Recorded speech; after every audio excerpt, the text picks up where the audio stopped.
శుక్లాంబరధరం విష్ణుం శశివర్ణం చతుర్భుజం ప్రసన్నవదనం ఝాయేత్ సర్వవిఘ్నోపశాంతయే. విష్ణు పదోత్పత్తి. భీష్ముడు పలికెను. సర్వసమర్థుడైన విష్ణువు నివాసము వైకుంఠము మరియు విష్ణువు మానవలోకంలో ఉన్న యజ్ఞపర్వతంపై ఎందుకు అడుగు మోపెను? తన అడుగులను ఏ దానవునిపై మోపి అతన్ని అణచెను? ఓ బ్రాహ్మణ, ఇంద్రాది దేవతలు గొప్ప తపస్సు చేసి సదా ఆ ప్రభువును ఆరాధించువారు దేవలోకమందు కదా ఉంటారు. శ్రీవరాహస్వామి మహర్లోకంలో ఉండనని చెప్పబడినది. నరసింహస్వామి జనలోకంలో ఉండునని చెప్పబడినది. త్రివిక్రముడు తపోలోకంలో ఉండునని చెప్పబడినది. అలాంటిది ఈ మూడు లోకంలో వదిలి బ్రహ్మకు నివాసమైన పుష్కరమందున్న యజ్ఞపర్వతంపై ఎందుకు అడుగుపెట్టెను? ఆ కథను విస్తారంగా చెప్పవలను.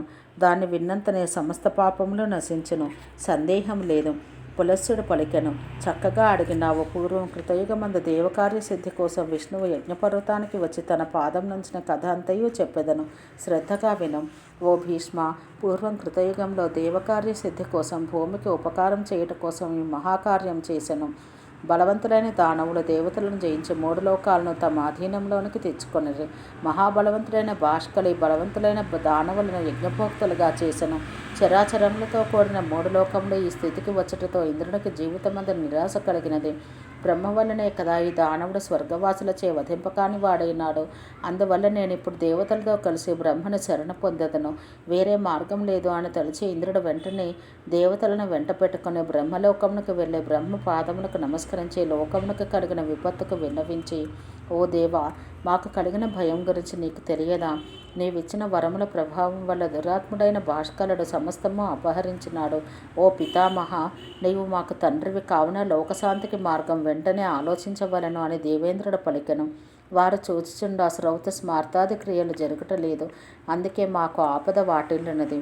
సామాన్య మానవుడు స్వార్థం కోరియా మాట్లాడినట్లు ఉపకరింపని పనికి మేమిట్లు మాట్లాడుచున్నాము. ఎవరైనా ఉపకారం చేసినప్పుడు వానికి 1000 రెట్లు ఇతడు ప్రత్యుపకారం చేయనిచో వానికి చేసిన ఉపకారము వ్యర్థమనబడను. ఆ పాపకర్మనికి నరకవాసం తప్పదు. ప్రత్యుపకారం చేసినంత మాత్రమున అది సాధుత్వం మంచిది కాదు. స్వార్థమే కోరు వారి ఎడ ఇది వర్తించదు. కష్టంలో మునిగిన ముద్దరింపుము. ఉపాయం చెప్పి దానివల్ల మేము తేజస్సు జగత్తు పరిస్థితిదే చెప్పినట్లున్నదో లేదో చూడము.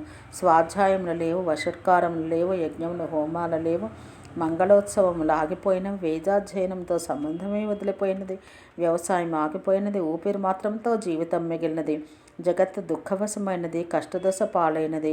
ఇంతకాలం మేము శుష్కించిపోయినాము అని పరిస్థితిని దేవేంద్రుడు విన్నవించెను. బ్రహ్మ పలికెను. నా వర ప్రభావం వల్ల భాష్కలి గర్వించినట్టు నాకు తెలుసు. నీవు అతన్ని జయించలేవు. అతన్ని విష్ణువు మాత్రం జయించును. పిదప బ్రహ్మ ఇంద్రియములను నియంత్రించి సమాధిని పొంది విష్ణువును ధ్యానించెను. బ్రహ్మదేవుని ధ్యానం వలన దేవతలు చూచుండగా విష్ణువు అక్కడికి వచ్చెను. విష్ణువు పలికెను. ఓ బ్రహ్మ, ధ్యానం చాలించము. నీవు ఎవరి కోసం ధ్యానిస్తున్నావో అతడు నీ వద్దకు వచ్చెను. బ్రహ్మ పలికెను. ఓ జగత్ప్రభు, నీ దర్శనం నాకు మహాప్రసాదం. ఈ జగత్తు గురించిన చింత నీకన్నా వేరెవరికి ఉంటుంది? నీ ఆజ్ఞగా నేను ఈ లోకాన్ని సృష్టించాను. ఈ జగత్తుకు ఆధారం నీవే.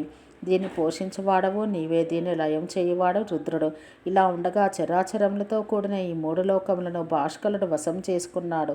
ఓ కేశవ, నీ సేవకునికి ఏదైనా పరిష్కారం చెప్పి సహాయం చేయవలను. వాసుదేవుడు పలికెను. నీవిచ్చిన వరముల ప్రభావం వలన ఆ దానవుని ఇప్పుడు వధింపనలవి కాదు. అతన్ని తెలివితో బంధించి కార్యములు సాధించవలను. నేను దానవులను నాశనం చేయుటకు వామనుడిని ఆ ఇంద్రునితో భాష్కలు నివాసమునకు వెళ్ళెదను. అక్కడికి వెళ్ళిన పిదప ఇంద్రుడు నా కోసం 3 అడుగుల భూమిని ఇవ్వవలనని భాష్కల్ని అడగవలను. ఇంద్రుడు అడిగిన పిదప భాష్కలుడు ప్రాణములు కూడా ఇచ్చెను.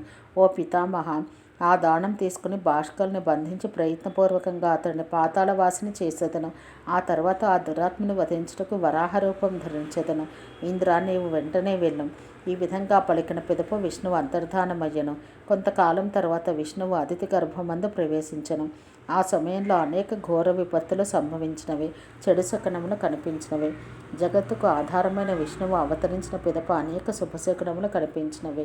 మాలతీ పుష్పముల సువాసనలతో గాలి వీచినది. దేవాసుర సిద్ధగణాల ముఖములు ప్రసన్నములైనవి. ధూళి లేకుండా గాలి వీచినది.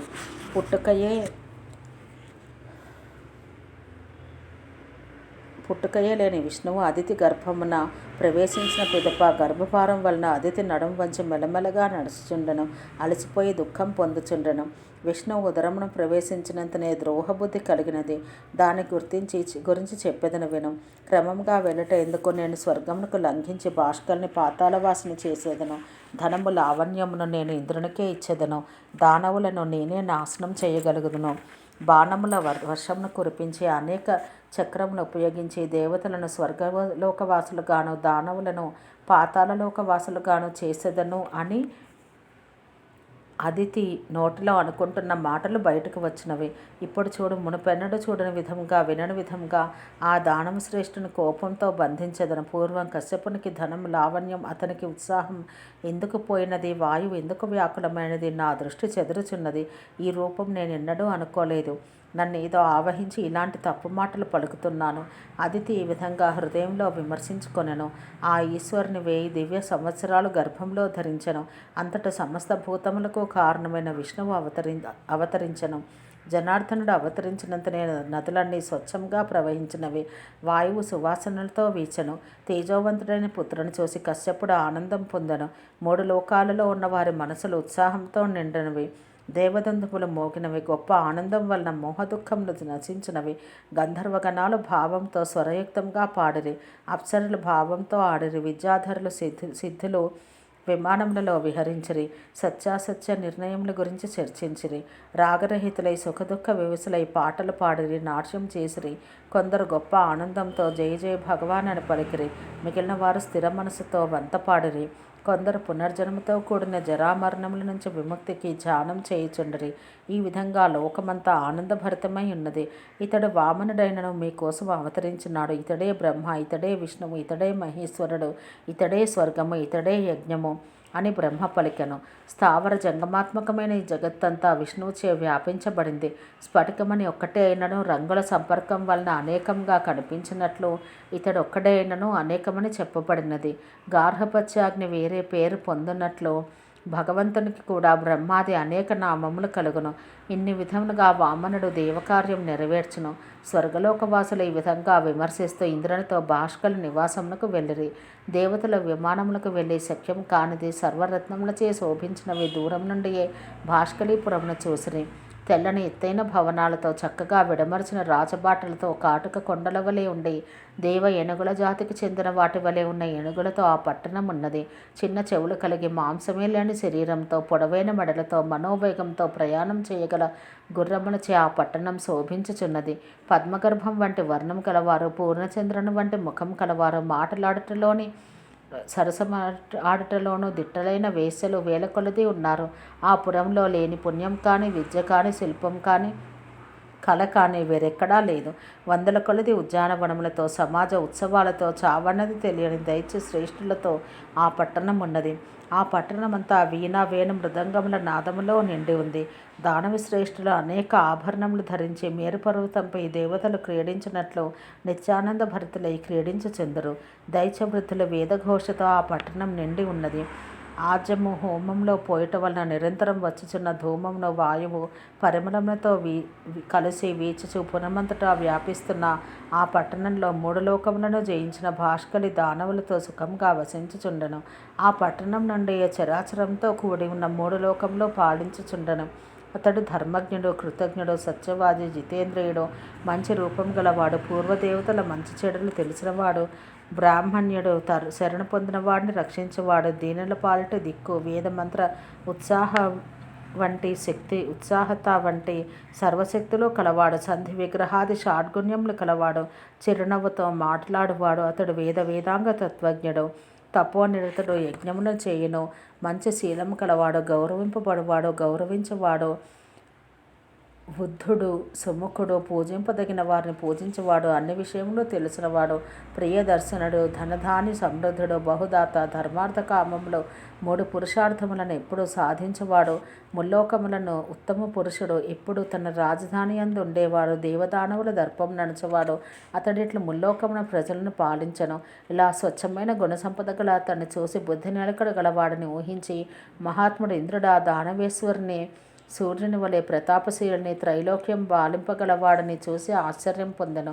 ఓ రాజా, తమ పట్టణానికి వచ్చిన ఇంద్రుని చూసి యుద్ధ దుర్మదులైన దానవులు బాష్కలి వద్దకు వెళ్ళి దరికేగి, వింత అనే ప్రభు, నీ పురమునకు ఇంద్రుడు ఒంటరిగా బ్రాహ్మణోత్తముడు వామనునితో వచ్చినాడు. ఇప్పుడు ఏమేమి చేయవలనో వలయనో అని అడిగిరి.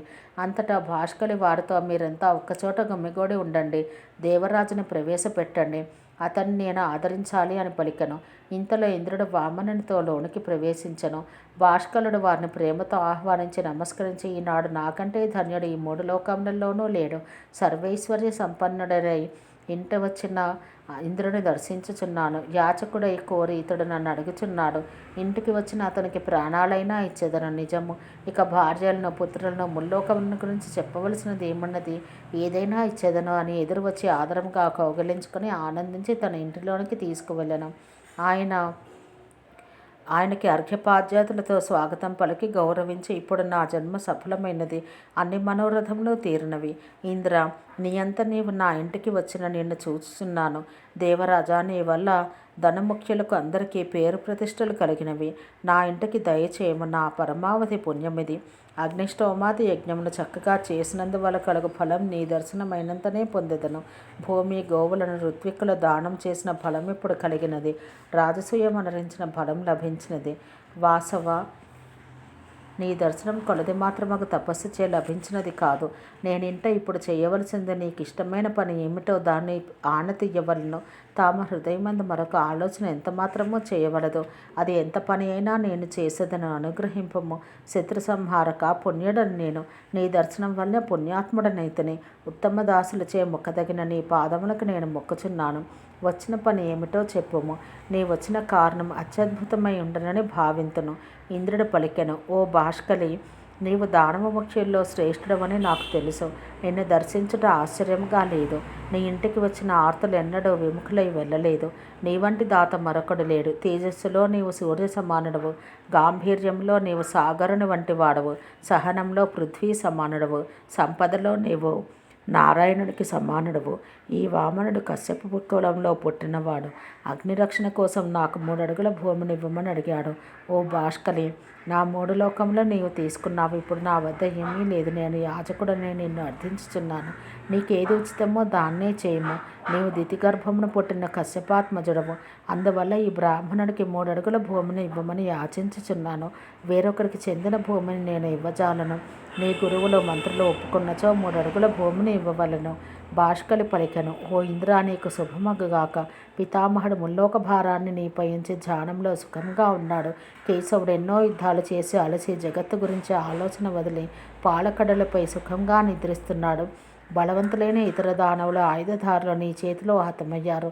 12 మంది ఆదిత్యులు, 11 మంది రుద్రులు, అశ్వినులు, వసువులు, సనాతనమైన ధర్మము నీ బాహుబల ప్రభావం వల్లనే వారి వారి హవిర్భాగములను అందుకొనుచున్నారు. దక్షిణలతో కూడిన 100 యజ్ఞములు చేసిన వాడవు నీవు. వృత్రాసురుడు, నమ్ముచి నీ చేతిలో హతమయ్యారు. నీ వల్లనే హిరణ్యాక్షుడు, హిరణ్యకశిపులను విష్ణువు వధించెను. వజ్రాయుధం చేత ధరించి ఐరావతంపై వచ్చుచున్న నిన్ను చూసి దానవులు యుద్ధం నుండి పారిపోవుదరు. నీలో 1000వ వంతు కూడా నేను సాటి కాదు. నీ గురించి ఎక్కువగా చెప్పుట ఎందుకు? నన్ను ఉద్ధరించడానికే నీవిక్కడికి వచ్చావు. నా ప్రాణములు కూడా నీకు ఇచ్చేదను. నా భార్య, పిల్లలు, గోవులు, ధనము, త్రిలోకరాజ్యం ఈ విపురునికి ఇవ్వము. లేనిచో బాష్కలింటికి వచ్చిన ఇంద్రునికి కోరినది ఇవ్వలేదు అన్న అపకీర్తి నాకు, నా పూర్వీకులకు కలుగును. ఓ దేవేంద్ర, నీవు 3 అడుగుల భూమిని అర్థించడం, అది ఈ బ్రాహ్మణుని కోసం నాకు అవమానంగా ఉన్నది. నేను ఈ బ్రాహ్మణునికి మంచి గ్రామాలను, నీకు స్వర్గమును ఇచ్చేదను. ఏనుగులు, గుర్రమును, ధనము చూసినంత మాత్రాన ముసలివాడు కూడా యువకుడయ్యేడంతే గొప్ప అంగ సౌందర్యం గల స్త్రీలను ఈ బ్రాహ్మణునికి ఇచ్చేదను. ఓ దేవేంద్ర, నన్ను అనుగ్రహించు. బాష్కలి మాటలుని శుక్రాచార్యుడు అతనితో ఇలా పలికెను. దానవేశ్వర, నీవు రాజువు, అష్టైశ్వర్య సంపన్నుడవు. మంత్రులతో బాగుగా ఆలోచించి యుక్తాయుక్తమును పరీక్షించి ఇంద్రాది దేవతలను గెలిచి త్రైలోక్య రాజ్యం పొందితివి. సమయాలను బట్టి ఎవరికి ఎప్పుడు ఏవి ఇవ్వవలనో నీకు తెలియదు. నీవు వీని మాటలకు పర్యవసానంగా బంధం పాలవుదువు. ఈ పొట్టివాడెవరో తెలుసా? పురాణ పురుషుడు విష్ణువే. వీనికి నీవు ఇవ్వకు. నీ తండ్రి, తల్లి, బంధువులు విష్ణువుచే చంపబడి ఇంద్రాదుల హితం కోసం వచ్చాడు. మాయతో దానవులను నిర్జించాడు. మాయతోనే ఈ వామన రూపంలో వచ్చాడు. ఎక్కువ మాట్లాడటం ఎందుకు? అతనికి ఏమీ ఇవ్వవద్దు. తొమ్మిది కాలు పెట్టినంత భూమిని కూడా ఇవ్వవద్దు. ఇచ్చావో నీవు నశింతువు. ఇది సత్యం. భాస్కరుడు గురువు మాట విని, ఆచార్య, ధర్మం కోసం నేను ఈ ప్రతిజ్ఞ చేసి తిని, ఇతడు భగవంతుడు విష్ణువే అన్నచో నాతో సాటియగు మహాధన్యుడు మరి లేడు. నా వల్ల దానం పొంది దేవతలను సంతోషపరిస్తే ఈ దేవునిచే నేను ఇంతేని ధన్యత్వం పొందినవాడనయ్యదను. ధ్యాననిష్ఠులు యోగులు ధ్యానించి దర్శనం పొందలేని విప్రుడే అతడిప్పుడు నాకు కనబడను కదా. కుశోదక పాణితో ఏరెవ్వరిని దానం మిలితురో వారు భగవంతుడు పరమాత్మ విష్ణువు ప్రీతి చెందుగాక అని పలికి కదా ఇచ్చి మోక్షం పొందుదురు. ఈ మాటలు మీ ద్వారా విన్నాను. చిన్నప్పుడు శత్రువు ఇంటికి వచ్చినను ఇవ్వకూడనిది ఏమీ లేదని కూడా మీరు చెప్పారు కదా గురుదేవ. ఈ వామనునికి నా ప్రాణమును కూడా ఇచ్చేదను, శత్రువునికి స్వర్గమును ఇచ్చేదను. దుఃఖము కలిగించే దానం అశుద్ధం. ఓం సహనాభవతు సహనౌ భునత్తు సహ వీర్యం కరవావహై తేజస్వినావధీతమస్తు మా విద్విషావహై. ఓం శాంతి శాంతి శాంతి.